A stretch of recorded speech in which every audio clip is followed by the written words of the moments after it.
यह कहानी जानकी नाम की एक महिला की है, जिसका जीवन दुखों की पहाड़ियों के बीच घिरा था। जानकी का पति उसे तब छोड़ गया जब उसका बेटा माधव बहुत छोटा था। जानकी ने हार नहीं मानी और मजदूरी करके अपने बेटे को पालने का फैसला किया। एक रात भयंकर बारिश हो रही थी। माधव को बहुत तेज बुखार चढ़ा। जानकी के पास दवा के लिए पैसे नहीं थे। उसने माधव को अपनी पीठ पर बांधा और गांव के वैद्य के पास दौड़ पड़ी। रास्ते में बहुत कीचड़ था। अचानक एक गहरी ढलान आई और जानकी का पैर फिसल गया। वह धड़ाम से नीचे गिर पड़ी। उसके घुटने से खून की धार बहने लगी, लेकिन उसने माधव को कसकर पकड़े रखा। वह फिर से खड़ी हुई और लंगड़ाते हुए आगे बढ़ने लगी। वैद्य के पास पहुंचकर वह उसके पैरों में गिर पड़ी। मेरे बच्चे को बचा लीजिए। वैद्य ने माधव को देखा और दवा दी। जानकी ने अपनी साड़ी का पल्लू फाड़कर माधव के माथे पर ठंडी पट्टी रखी। पूरी रात वह बिना सोए माधव के पास बैठी रही। जैसे जैसे माधव बड़ा हुआ, जानकी का संघर्ष और बढ़ गया। वह सुबह 4 बजे उठती और जमींदार के खेतों में काम करने जाती। चिलचिलाती धूप में वह भारी पत्थर ढोती थी। उसके हाथों में पड़ चुके छाले अब पकने लगे थे, पर वह थमती नहीं थी। दोपहर को जब सब छांव में बैठते, जानकी मिट्टी का गड्ढा खोदने का काम करती, ताकि 2 पैसे और कमा सके। एक दिन खेत में काम करते समय एक भारी डंडा उसकी पीठ पर लगा, जिससे उसे गहरी चोट आई, पर उसने उफ तक नहीं की। उसे बस एक ही धुन सवार थी, माधव को पढ़ाना है। वह रात को घर आकर दूसरों के फटे कपड़े सीती थी। दिए की हल्की रोशनी में उसकी आंखों की रोशनी ढल रही थी, पर उसकी सुई कभी नहीं रुकी।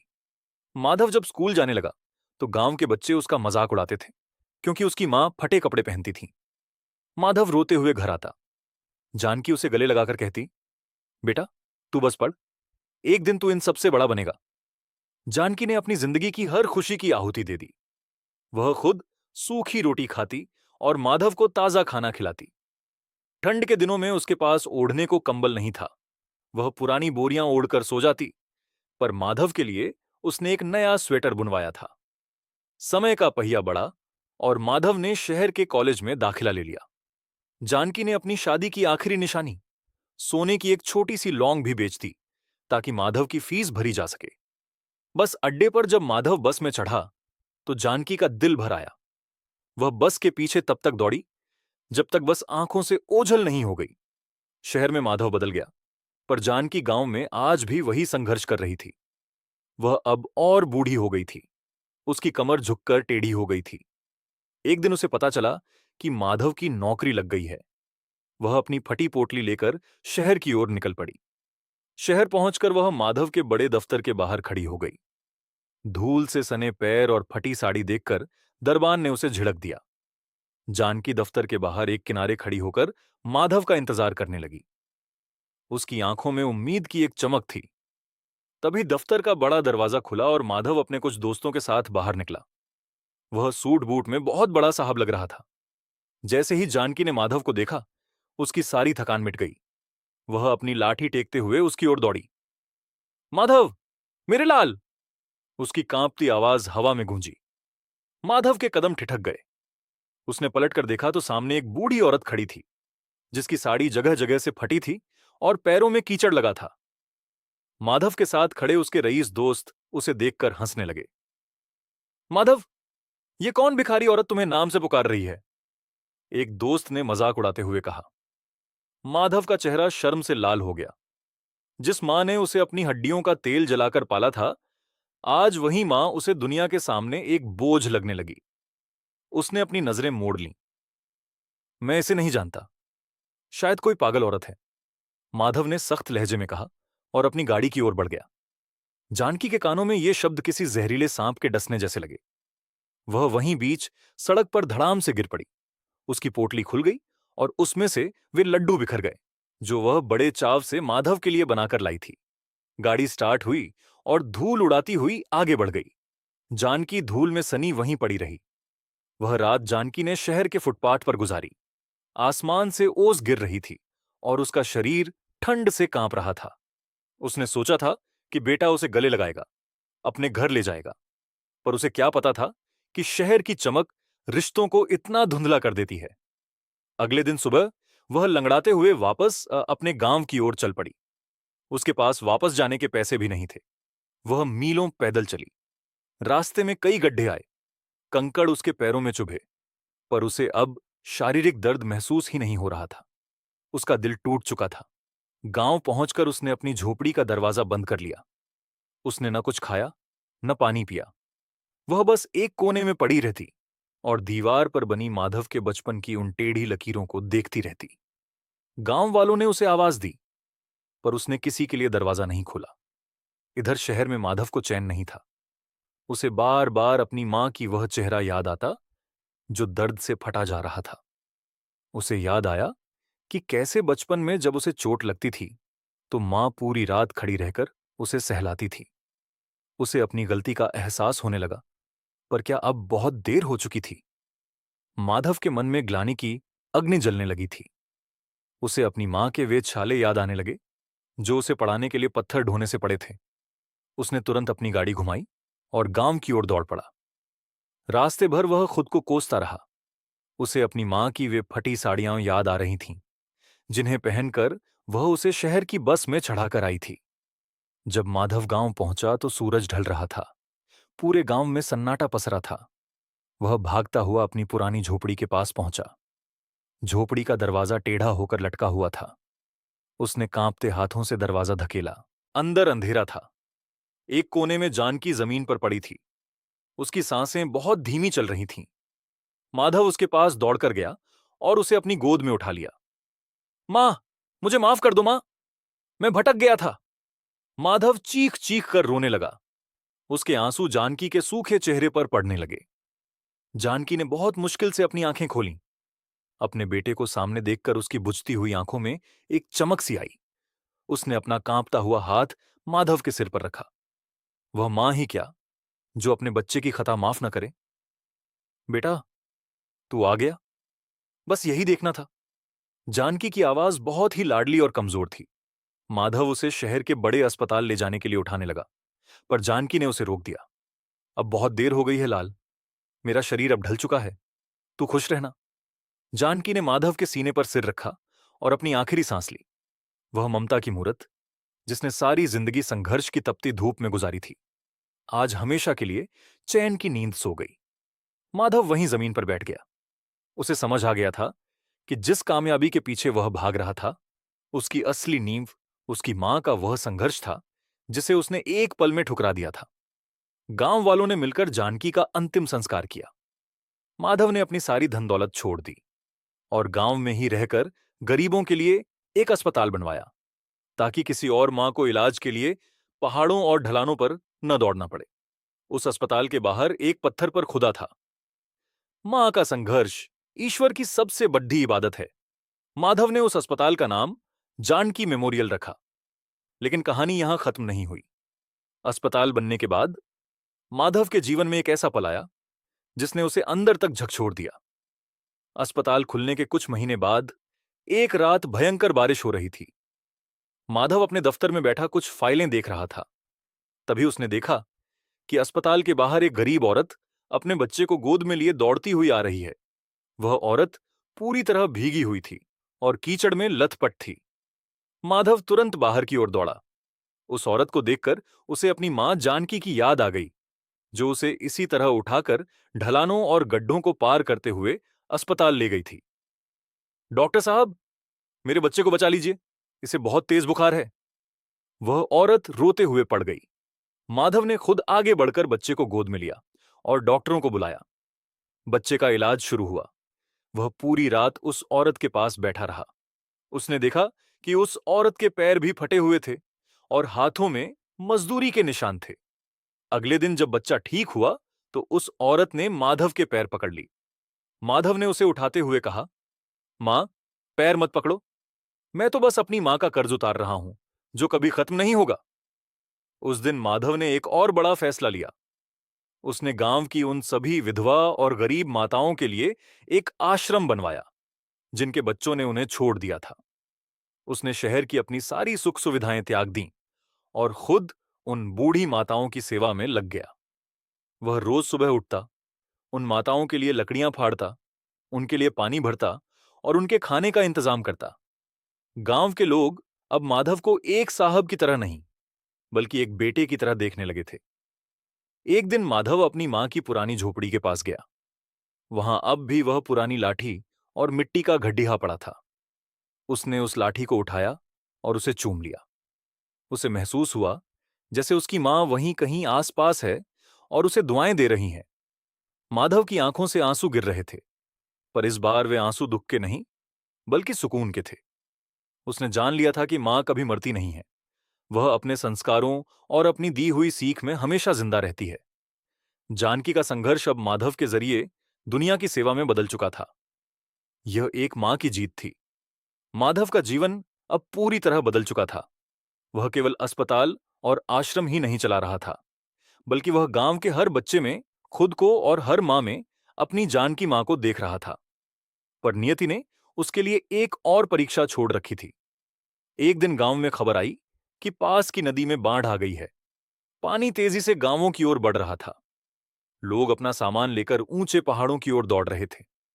माधव ने जैसे ही यह सुना, वह तुरंत अपनी टीम के साथ नदी के किनारे पहुंचा। वहां का दृश्य बहुत डरावना था। पानी की लहरें पेड़ों को उखाड़ रही थीं। तभी माधव की नजर एक झोपड़ी पर पड़ी, जो आधी पानी में डूब चुकी थी। उसके ऊपर एक बूढ़ी औरत फंसी हुई थी और मदद के लिए चिल्ला रही थी। लोग उसे बचाने से डर रहे थे। माधव बाबू, वहां मत जाइए, पानी का बहाव बहुत तेज है, आप डूब जाएंगे। गांव वालों ने उसे पकड़कर रोकने की कोशिश की, पर माधव को अपनी मां की वह रात याद आ गई जब वह उसे गोद में उठाकर उफनते नाले को पार कर गई थी। उसने एक मजबूत रस्सा अपनी कमर से बांधा और पानी में कूद पड़ा। लहरें उसे पीछे की ओर धकेल रही थीं। पत्थर उसके शरीर से टकरा रहे थे, पर वह बढ़ता रहा। वह जैसे तैसे उस औरत तक पहुंचा। वह औरत बुरी तरह कांप रही थी। माधव ने उसे अपनी पीठ पर लाद लिया, ठीक वैसे ही जैसे जानकी उसे बचपन में लाद कर दौड़ती थी। उसने रस्से को कसकर पकड़ा और किनारे की ओर बढ़ने लगा। बीच में एक बड़ा गड्ढा आया, जहां पानी का भंवर था, पर माधव ने अपनी पूरी ताकत लगा दी। जब वह किनारे पहुंचा तो सबने तालियां बजाईं। वह औरत माधव के गले लगकर रोने लगी। बेटा, तूने अपनी जान दांव पर लगा दी। माधव ने मुस्कुराकर कहा, मां, आज अगर मैं खामोश बैठ जाता तो मेरी मां की वह सारी मेहनत और संघर्ष हार जाता। उसने मुझे बचाने के लिए अपनी जिंदगी लगा दी थी। आज मुझे उसका मान रखना है। उस बाढ़ के बाद माधव ने गांव के हर घर को पक्का बनवाने का बीड़ा उठाया। उसने शहर से बड़े इंजीनियर बुलाए और खुद ईंटें ढोईं। उसके हाथों में भी वैसे ही छाले पड़ गए थे जैसे जानकी के हाथों में हुआ करते थे। अब उसे समझ आया कि उन छालों में कितना दर्द होता है। फिर भी जानकी कभी रोई नहीं थी। समय बीतता गया। माधव अब बूढ़ा होने लगा था। उसकी दाढ़ी सफेद हो गई थी और वह भी लाठी टेककर चलने लगा था। एक शाम वह अपनी मां की समाधि के पास बैठा था। आसमान में सूरज ढल रहा था। तभी एक छोटा लड़का उसके पास आया और बोला, बाबा, आप यहां अकेले क्यों बैठे हैं? चलिए, घर चलिए। माधव ने उस बच्चे का हाथ पकड़ा और उठ खड़ा हुआ। उसने महसूस किया कि ममता का यह चक्र कभी खत्म नहीं होता। जानकी ने माधव को सींचा और माधव अब पूरे गांव को सींच रहा था। उस रात माधव ने अपनी डायरी में आखिरी शब्द लिखे, मां, तुम्हारा संघर्ष बेकार नहीं गया। तुमने एक बेटे को नहीं, बल्कि एक इंसान को जन्म दिया था। माधव की डायरी के वे शब्द केवल कागज के पन्ने पर नहीं, बल्कि गांव के हर घर की दीवार पर अंकित हो गए। माधव का शरीर अब पूरी तरह ढल चुका था, पर उसके सेवा करने के जज्बे में कोई कमी नहीं आई थी। एक सुबह जब चिद्दियां चहचहा रही थीं, माधव अपनी मां की समाधि के पास वाली सीढ़ी पर बैठा था। उसके हाथ में वही पुरानी माला थी जो जानकी फेरा करती थी। गांव का एक छोटा लड़का, जिसका नाम उसने कान्हा रखा था, भागता हुआ उसके पास आया। बाबा, बाबा देखिए, मैंने स्कूल की दौड़ी जीत ली। कान्हा ने अपनी छोटी सी ड्रेस झाड़ते हुए कहा। माधव ने उसे अपनी बाहों में भर लिया। उसे याद आया कि कैसे वह खुद कभी स्कूल से दौड़कर जानकी के पास आता था। उसने कान्हा के सिर पर हाथ फेरा और कहा, बेटा, यह जीत बड्डी नहीं है। असली जीत तब होगी जब तू किसी गिरते हुए इंसान को उठाकर खड्डा करेगा। उसी रात गांव में अचानक बहुत तेज बारिश होने लगी। बिजली कड़क रही थी और हवाएं झोपड़ियों को झकझोर रही थीं। माधव को महसूस हुआ कि उसका समय अब पास आ गया है। वह अपनी लाठी के सहारे उठा और खिड़की के पास जाकर बाहर देखने लगा। उसे अंधेरे में एक परछाई दिखाई दी। उसे लगा जैसे जानकी हाथ में लालटेन लिए मेड़ पर खड़ी उसे बुला रही है। आ रही हूं मां, माधव के मुंह से धीमे से निकला। अगले दिन जब गांव वाले माधव के घर पहुंचे तो उन्होंने देखा कि वह अपनी मां की तस्वीर के सामने हाथ जोड़े शांति से लेटा था। उसके चेहरे पर एक ऐसी चमक थी जिसे देखकर डर नहीं, बल्कि सुकून मिलता था। माधव अपनी मां की गोद में हमेशा के लिए सो गया था। पूरा गांव उमड़ पड़ा। हर आंख में आंसू थे। लोगों ने मिलकर माधव की समाधि उसकी मां जानकी की समाधि के ठीक बगल में बनाई। आज भी जब गांव में कोई बच्चा पढ़ने में होशियार निकलता है या कोई मां अपने बच्चे के लिए कड़ा संघर्ष करती है, तो लोग जानकी और माधव की कहानी सुनाते हैं। वहां की हवाओं में आज भी एक एहसास जिंदा है कि मां की ममता कभी नहीं मरती। वह एक जलती हुई मशाल की तरह है जो एक हाथ से दूसरे हाथ में जाती रहती है। जानकी ने संघर्ष की जो आग जलाई थी, माधव ने उसे सेवा की रोशनी बना दिया। गांव के उस मोड़ पर जहां कभी जानकी का पैर फिसलने से वह गड्ढे में गिर पड़ी थी, अब एक पक्की सड़क है। पर वहां के लोग आज भी उस जगह को ममता का मोड़ कहते हैं। माधव और जानकी की कहानी अब उस गांव की मिट्टी का हिस्सा बन चुकी थी। सालों बीत गए, पर उनकी यादें आज भी ताजी थीं। उस गांव का हर बच्चा अब स्कूल जाता था और हर बीमार का मुफ्त इलाज होता था। जानकी के संघर्ष ने जो बीज बोया था, वह अब एक विशाल पेड़ बन चुका था। माधव के जाने के बाद कान्हा अब बड्डा हो गया था। कान्हा ने माधव के सिद्धांतों को अपना जीवन बना लिया। एक दिन जब कान्हा अस्पताल में मरीजों की देखभाल कर रहा था, उसने देखा कि एक अमीर आदमी अपनी बूढ़ी मां को अस्पताल के बाहर छोड़कर भाग रहा था। कान्हा तुरंत बाहर की ओर दौड़ा। उसने उस बूढ़ी औरत को उठाया, जिसके कपड़े फटे हुए थे और आंखों में गहरा दर्द था। उसे देखकर कान्हा को माधव बाबा की सुनाई हुई जानकी मां की कहानी याद आ गई। मां, आप घबराइए मत, यहां आपका बेटा खड़ा है, कान्हा ने दृढ़ता से कहा। कान्हा ने उस मां को आश्रम में रहने की जगह दी। उसने महसूस किया कि समाज में आज भी ऐसे माधव मौजूद हैं जो अपनी मां को बोझ समझते हैं। उसने तय किया कि वह गांव-गांव जाकर लोगों को मां की ममता और उनके संघर्ष के बारे में बताएगा। वह अपनी लाठी उठाकर निकल पड़ा। रास्ते में उसे कई ढलानों और पहाड़ियों को पार करना पड़ा। उसके पैर लड़खड़ाए, पर उसका संकल्प नहीं डिगा। उसने हर गांव के चौराहे पर खड़े होकर जानकी की कहानी सुनाई। कैसे उस मां ने पत्थर ढोए, कैसे वह बारिश में दौड़ी और कैसे उसने अपने खून से बेटे का भविष्य सींचा। सुनने वालों की आंखों से आंसू की झड़ी लग जाती। लोग अपने घरों को लौटते और अपनी बूढ़ी माताओं के पैर पकड़कर माफी मांगते। जानकी का संघर्ष अब एक आंदोलन बन गया था। गांव के स्कूल में अब जानकी के नाम पर एक पुरस्कार दिया जाता था, जो उन बच्चों को मिलता था जो अपनी मां की सेवा सबसे अच्छे से करते थे। स्कूल की दीवारों पर बड़े बड़े अक्षरों में लिखा गया था कि मां का आंचल दुनिया की सबसे सुरक्षित आड़ है। एक रात कान्हा जब थक कर वापस आश्रम लौटा तो उसने देखा कि वही बूढ़ी मां जिसे वह अस्पताल के बाहर से लाया था, उसके लिए खाना लेकर खड़ी थी। बेटा, तू दिन भर सबको खुशियां बांटता है, कुछ खा ले, उसने कान्हा के सिर पर हाथ फेरते हुए कहा। कान्हा की आंखों में पानी भर आया। उसे लगा जैसे जानकी मां और माधव बाबा उसे आशीर्वाद दे रहे हैं। उसने महसूस किया कि ममता की यह कहानी कभी खत्म नहीं हो सकती। यह एक निरंतर बहने वाली धारा है जो हर युग में किसी न किसी रूप में जन्म लेती रहेगी। सूरज ढल रहा था और गांव के मंदिर की घंटियां बज रही थीं। कान्हा ने मुस्कुराकर आसमान की ओर देखा। उसे विश्वास था कि जब तक दुनिया में मां है, तब तक संघर्ष की हर कहानी का अंत सुखद और प्रेरणादायक ही होगा। समय की गति के साथ कान्हा भी अब वृद्ध हो गया था। गांव की काया पलट चुकी थी। पक्की सड़कें थीं, चारों ओर हरियाली थी और जानकी मां के नाम का वह अस्पताल अब दूर दूर तक प्रसिद्ध हो चुका था। पर कान्हा के मन में एक अंतिम इच्छा शेष थी। वह चाहता था कि जानकी मां के उस संघर्ष की कहानी को पत्थर की शिलाओं पर उकेरा जाए, ताकि आने वाली पीढ़ियां इसे कभी न भूलें। गांव के बीचों बीच एक बहुत बड़ा स्मारक बनाया गया। उस स्मारक के सबसे ऊपर जानकी मां की एक प्रतिमा लगाई गई, जिसमें वह अपने छोटे से बेटे माधव को पीठ पर बांधकर उफनते नाले को पार कर रही थीं। उनके हाथ में वही पुराना डंडा था और पैरों में छाले पड़े थे। स्मारक के लोकार्पण के दिन हजारों की भीड़ उमड़ी। कान्हा ने कांपते हाथों से शिला का अनावरण किया। उस पत्थर पर जानकी के जीवन का हर कष्ट, हर ढलान और हर गड्ढा बहुत ही सजीव तरीके से दर्शाया गया था। शिला पर अंत में लिखा था, मां का संघर्ष कोई कविता नहीं, बल्कि वह तपस्या है जो पत्थर को भी इंसान बना देती है। जानकी ने पत्थर ढोकर मिट्टी को सोना बनाया और माधव ने उस सोने को सेवा की सुगंध से महकाया।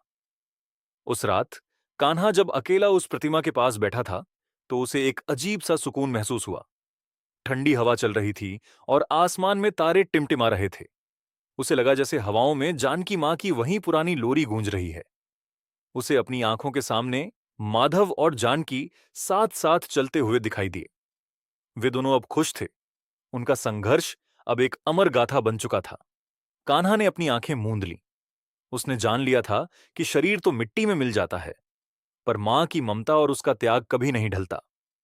वह हमेशा सूरज की तरह चमकता रहता है। गांव के उस मोद्दे पर जहां कभी दुख की झड़ी लगी रहती थी, अब खुशियों के फूल खिल रहे थे। जानकी का बलिदान सफल हुआ।